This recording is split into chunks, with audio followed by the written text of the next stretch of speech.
I hear the president is making a key promises. They say that those who are getting 350 is going to increase to 750. My question based on that, do you see president doing that, or president is saying it's going to be 750 because he's looking for the votes?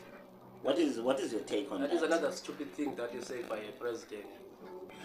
Because I feel like I hear now like he's bribing people to vote for ANC because of he will give them money.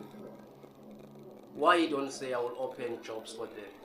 Why you don't say I will open I will increase the age? Where now we hear that when you are more than 35 years, you don't have you are not going to employ anyway because you are old.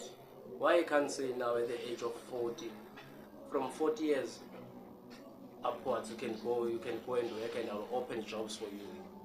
Why is saying how can you live with 700 per month? What are you going to buy? What are you going to eat? Yes. That's why we see are you taking that money to alcohol, because they see the useless money.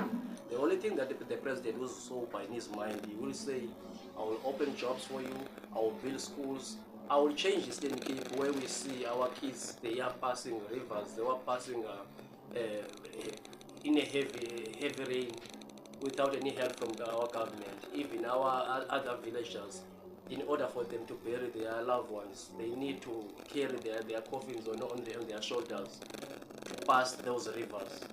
That's the only thing we want to hear from a sober president, not to bribe people to vote for a party.